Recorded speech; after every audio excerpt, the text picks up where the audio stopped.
Guys, ito nga pala ay Cedo GTX 2024 model. Yan. Halos kung makikita nyo ay pare-parehas lang. Marami tayong mga trabaho Cedo dito. Ayun, Cedo. Ito Cedo. Yan. Yan Cedo rin, Spark. Yan Cedo rin, model. Ito naman Kawasaki. Yan. Ito yung ginawa natin yung makina. 8-cylinder na Lexus anong tawag doon? Lexus LS460. Nasa machine shop ang makina niyan, guys. At i-upload ko lang sa YouTube ang video. Ngayon, dito tayo. Itong Cedo na to, guys, pinasok ng tubig ang kanyang piston. Ayan. Nagka-problema ang kanyang intercooler. Ngayon, guys, binuna natin. At ito, nagpalit tayo ng cylinder head gasket. Ngayon, ang timing niya, kung paano siya i-timing. Ayan. Wala siyang marka dito, guys, sa kanya timing chain. Ngayon, ang timing ng crankshaft, guys, ito. Ayan. Susundot niya yan dyan, lagyan nyo ng pin. Ayan. Nakapin yan sa crankshaft.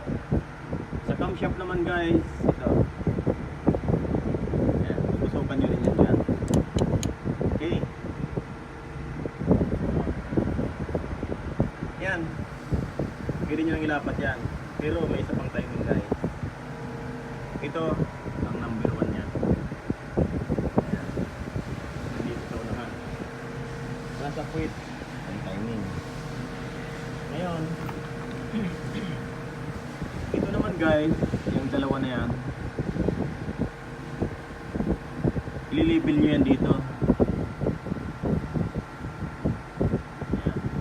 Dahil pag hindi yan, guys, nakalabel, may misfire kayo dahil nakatiming dito.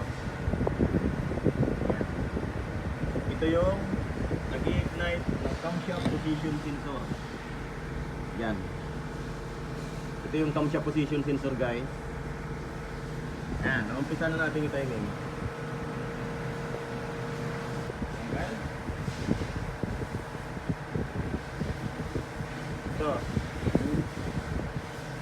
Ito yung timing nito. Sa position sensor. Old model na Cedo, bagong modelong Cedo, parehas lang ang timing yan, guys.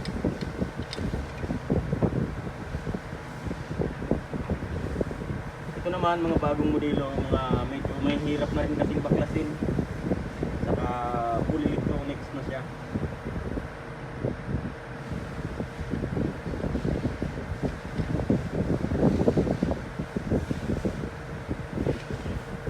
Naka full electronics na.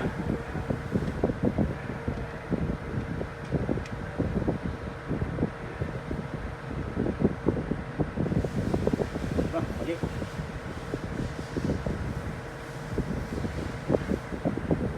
Medyo mahirap-hirap lang din kasi dahil puro mga lubutin eh.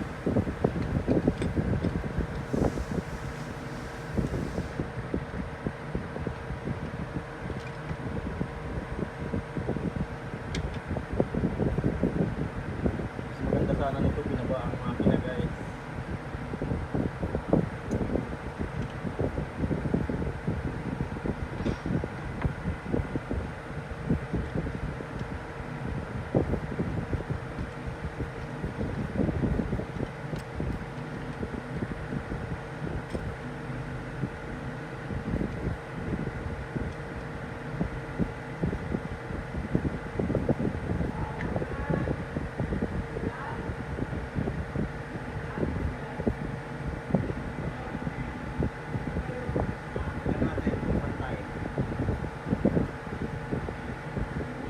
Ngipin.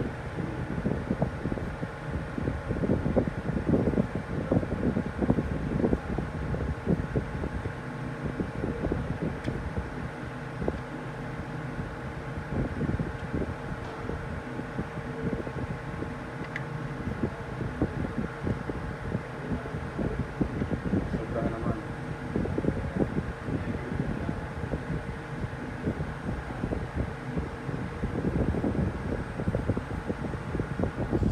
Ayan guys.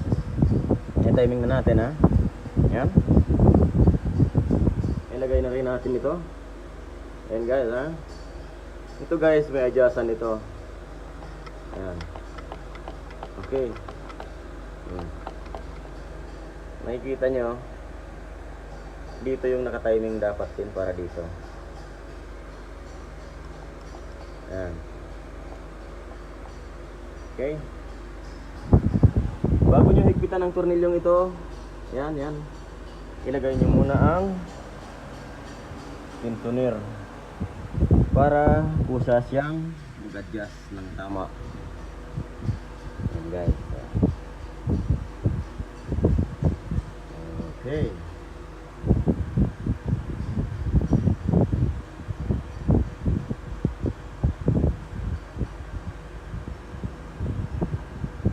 Yan, higpitan lang natin yan. Higpitan yun. Tapos yan guys. Siyempre ilalagay natin ito side. Ayan. Chain guys. Saka higpitan na natin ang tornilyo. Tatlong tornilyo yan guys. Ayan. Basta masasabi ko lang sa inyo, bago nyo higpitan ito, kailangan ikabit nyo muna ang tensioner. Bago nyo tanggalin ang lahat ng pin, kailangan higpit na ito. Okay guys, hanggang dito na lang ang ating video. Maraming salamat sa panonood. Bye bye.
Pixel, timing cover, valve cover, spark plug guide. Okay, Mr. Sharp lang. Ikukumpleto ka lang. Ang isusunod natin yung mga jet ski. So guys, kompleto na natin yung cover lang. Pero titistingin muna natin sa dagat ng kanyang naka-open. Pa-under natin. Ayan na, may battery na siya. Okay.